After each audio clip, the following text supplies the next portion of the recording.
I am very fortunate to be interviewing Master Sunny Tang of the Sunny Tang Kung Fu Studios in Canada. Master Tang has been teaching Wing Chun for many years. Thank you for being here today, Master Tang. You're welcome. There are several questions I would like to ask you about your Kung Fu and your Kung Fu training. Could you tell us when you started your Kung Fu training? I started training Wing Chun since 17 years old. But don't ask my age. I will not. Now, could you tell us a little bit more about how you began your training in Wing Chun Kung Fu? How? Well, actually, it's my brother Augustine. He's my Sihing. He started training the Wing Chun before me. And actually, he worked in the same office of my Sifu Muyat. And, but unfortunately, he started for a couple of months and he gave up. But he referred the school to me. He talked to me, hey, Sonny, there's a good school and there's a good staff and I want you to learn. And okay. And that's what you did? Yeah, I start with. And in other words, say, actually, my brother, he's my Sihing. And even today, my brothers still call my Sifu as a Sifu. Sometimes when he meet him, some occasion. So this brings to one thing to say. In Chinese, we say, one day is your Sifu. The whole life is a Sifu. So he been with my Sifu for a couple of months. So he always my Sihing, and he always my Sifu's Sifu. So we Kung Fu brothers, between brothers. And that has never changed? Nope, you cannot change it. Thank you. When you were training in Hong Kong, what was the training method used when you received your own personal training? Say in Hong Kong, where we train, we are not as lucky as you guys, have the big school like this. And we train in my Sifu's house, actually. That's about 100 square feet, a small dining room. There's 10, 15 people training over there. But we train very hard. I tell you, we train very hard. And we have classes by, say, 5 o'clock. It is the class for school students. They after school and they came in. And 7 o'clock, 8 o'clock, that's the class for some business person. And by the time I was always there on time. I mean on time, 3 o'clock, 4 o'clock, I already there until the end of the class. I always there. That's the time I train. I never waste a minute during my training. Very good Wing Chun. Very good yeah. Wing Chun. Now, most people around the world, when they're training in Wing Chun Kung Fu, are always curious or interested about experiences or stories about Grandmaster Yip Man. Can you perhaps relate a story about Grandmaster Yip Man or tell us something about him? Okay. If talking about Grandmaster Yip Man, my Grand Sifu, Sigong, where I live, that's only very close, just few walks to his house. I can see him every day, from his walking down from his house. And my Sifu's school or house, there's only a couple of blocks. We all neighborhood. So every day I can see him come down from the house and go for tea. And because of this, we have more chance to talk, to see each other. Every night, if you wanted to meet Master Yip Man, say my Sigo, you can go to Dragon Fitness House. Every night he'll be there, like going to school.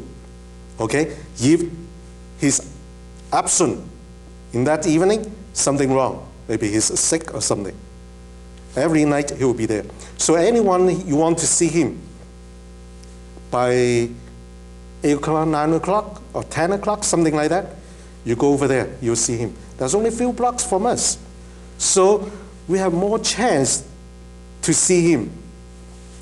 In this point, say when you have more opportunities to talk with the great martial artists, to talk with your Qigong, you learn something from what he said. Okay? This is the way we're learning Wing Chun. Now, in Kung Fu circles, when you spend lots of time with your Sifu, your Sigang, would we call that the Kung Fu life? The more time you spend with your teacher outside of the class? Exactly. Okay? Say, Kung Fu life, actually, it was like said by my Sifu. You know, that's the word he wants to talk to. Say, how much you can talk, how much you can learn during the class? You tell me. Couple hours? Mm-hmm. When you go out, okay, you talk to whoever, say my Sifu, my Qigong, or some senior members, senior students of my Qigong. The Kung Fu man, when you sit down and talk, what else you will talk? Girls? Money? No. Kung Fu. Right? So every time, every day when you listen to what they talk, you learn a lot of things. Okay? Lots of things is surrounding the martial arts, surrounding Wing Chun. That's the way we learn. Now, we all know that you started your Kung Fu training in Hong Kong. You spent many years there. You were born in Hong Kong. Your Sifu and Sigang live very close to your house. How is it that you came to arrive in Canada? Oh, I left Hong Kong since 1969 for work anyway. I got a job over there, and then I moved there.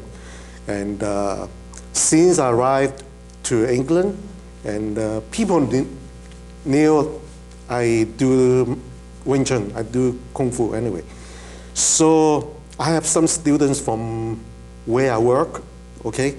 And that's the time I start my class, a small class. Until 1971, I moved to Canada. I set up the first school in Toronto.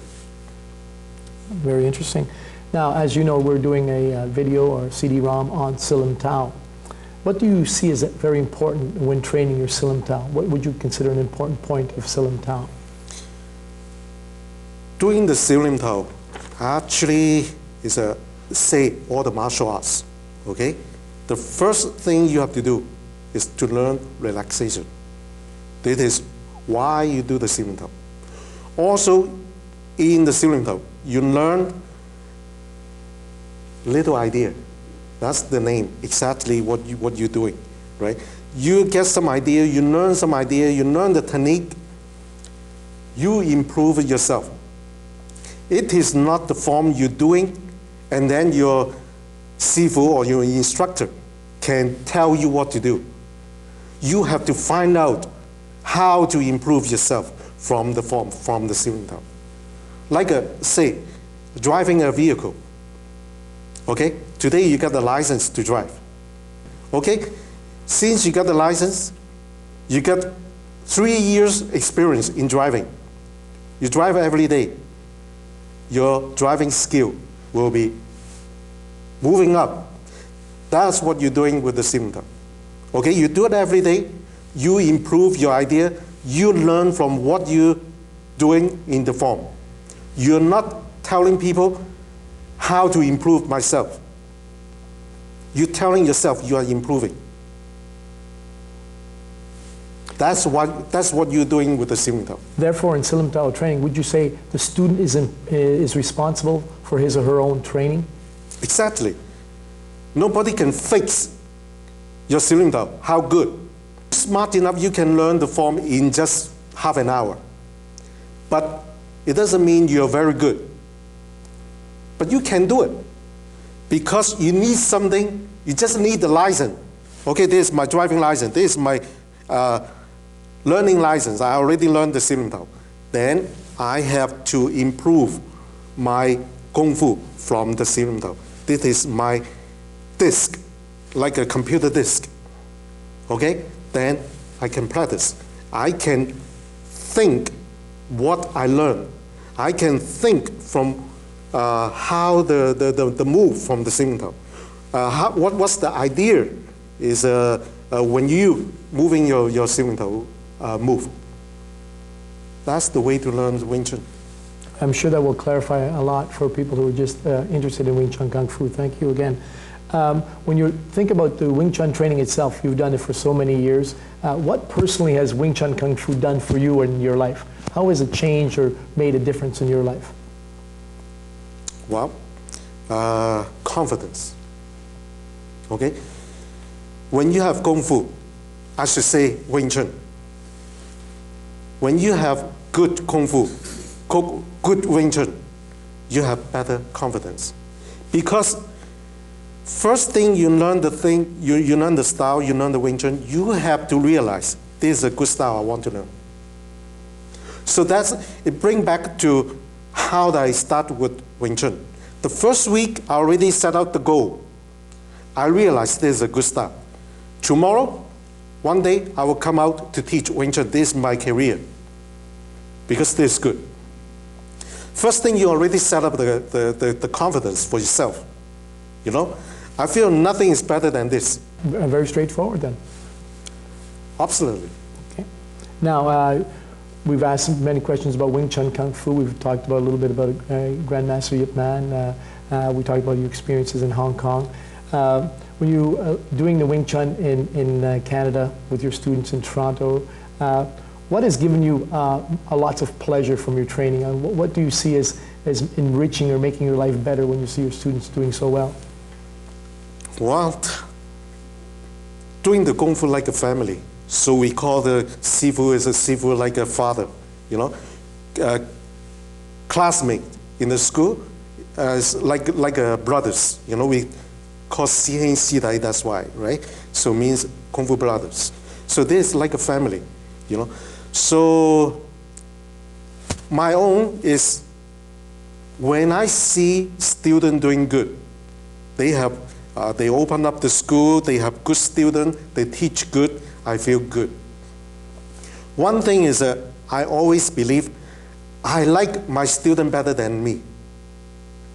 Because my student better than me, this is my honor.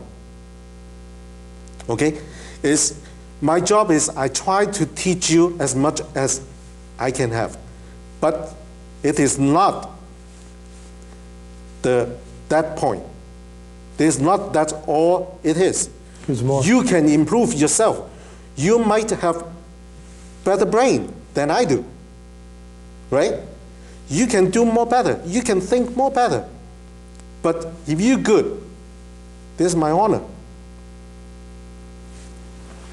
Thank you very much. I will really appreciate the time you've given for the questions and the answers, and much success and much happiness and good health for the future, Master Tang. And from all your students, from all your family, thank you very much. You're welcome.